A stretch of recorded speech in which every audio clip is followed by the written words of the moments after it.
2024. november 13-án a Vas vármegyei Csönge községében egy lánc levágása nyitotta meg a kaput a magyar állatvédelem történetének egyik legborzasztóbb mentésébe.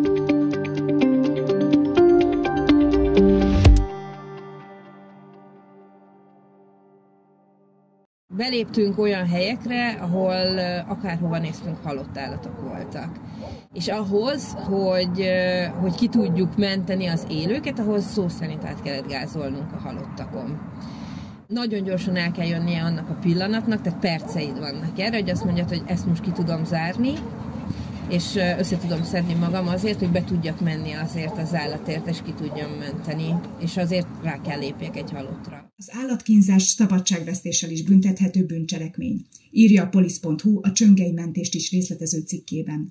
A rendőrség és 53 magyar állatvédő szervezet közös összefogással 199 kutyát és 36 egyéb állatot mentett ki borzalmas körülményekből Csöngén, Csapodon és Kőszegpatyon. A szaporító telepet üzemeltető osztrák nő ellen az elmúlt években hasonló büntettek miatt adtak kikörözést Ausztriában.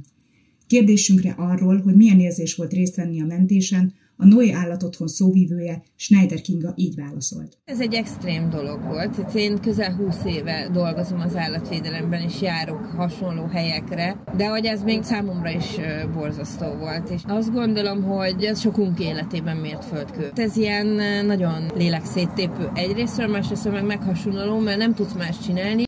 Brutális körülmények, nyűszítő kutyák és hatalmas kínok közt éhen és szomjan halt kutyák, lovak, adta közre a Vas, Komárom-Esztergom és Zara vármegyei hírportál. Ez a látvány fogadta a mentésben résztvevő állatvédőket. A kutyák és háztáji állatok fajtársaik tetemei, ürülék és szemét közt éltek hónapokig, egyesek talán évekig is. Bár most már biztonságban vannak a befogadó szervezetek telepein, sokuk előtt hosszú út áll, mire szerető családokhoz kerülhetnek.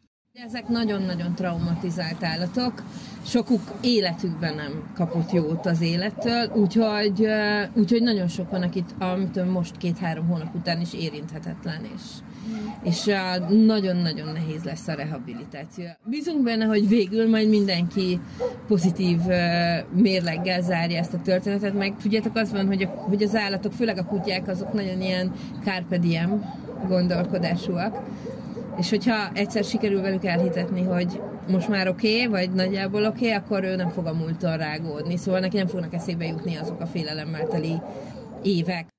A legfrissebb információk szerint a szaporító telepet üzemeltető nő, aki a mentés során rosszul étett színlelve menekült el a magyar rendőrség elől, Ausztriába, majd Szlovéniába szökött. 2024. decemberében a szlovén hatóságok fogták el, akik február 13-án adták át a celdömöki rendőrségnek, ahol letartóztatását kezdeményezték. Bár az életben maradt állatok szenvedésben eltöltött éveiket sosem kaphatják vissza, ami maradandó traumát okoz számukra, az őket rehabilitáló állatvédő szervezetek kitartó munkájának köszönhetően esélyt kapnak arra, hogy a jövőben boldog és teljes életet éljenek a menhelyen, majd egy örökbefogadó családnál.